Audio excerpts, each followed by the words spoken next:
Aujourd'hui, nous allons parler d'angles alternes internes et d'angles correspondants. Nous allons tout d'abord voir les angles alternes internes. Pour avoir des angles alternes internes, il faut obligatoirement avoir deux droites. Donc je repasse ici en bleu. Elles peuvent être parallèles ou sécantes. Et une troisième droite qu'on appellera la sécante, qui coupe du coup nos deux premières droites. Pour avoir des angles alternes internes, il faut avoir des angles qui sont situés. Alors donc c'est toujours deux angles qui sont situés dans la zone interne formée par les deux droites bleues, donc que je vais hachurer en bleu.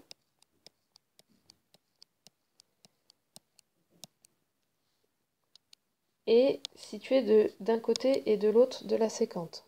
Donc ici, cet angle rouge ici est alterne interne avec l'angle qui est ici, puisqu'ils sont tous les deux situés à l'intérieur de la zone formée par les deux droites bleues et d'un côté et de l'autre de ma sécante.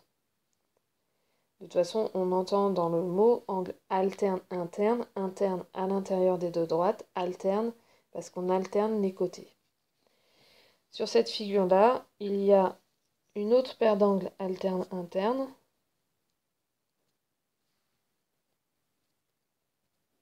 Donc cet angle-là est alterne interne avec cet angle-là, puisqu'ils sont bien tous les deux situés à l'intérieur de la zone constituée par les deux droites bleues, et ils sont situés d'un côté et de l'autre de la sécante. L'un est à gauche, l'autre est à droite. Pour ce qui est des angles correspondants, on va toujours avoir la même configuration, c'est-à-dire deux droites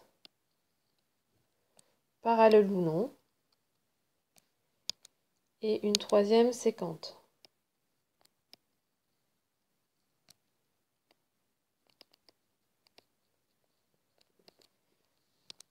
Je vais repasser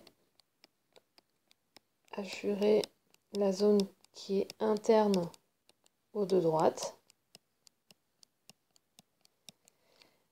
Deux angles correspondants sont deux angles qui vont être cette fois-ci du même côté de la sécante et qui vont aussi être l'un à l'intérieur de cette zone interne, donc la zone que j'ai hachurée en bleu, et l'autre à l'extérieur.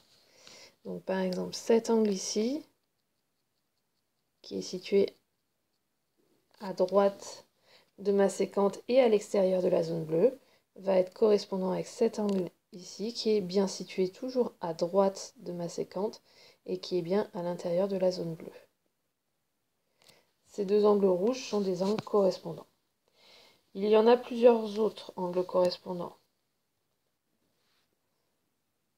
Cet angle en vert ici est correspondant avec l'angle en vert ici, puisque ces deux angles sont bien situés tous les deux à droite de ma sécante, et il y en a un dans la zone bleue et un autre à l'extérieur de la zone bleue. Nous avons aussi cet angle ici, qui est correspondant avec cet angle ici.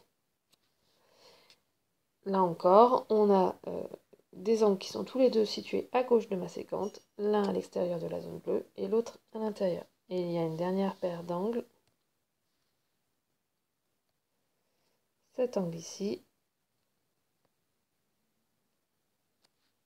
avec cet angle-là. Là encore, ils sont tous les deux situés à gauche de ma sécante, l'un dans la zone bleue, l'autre non.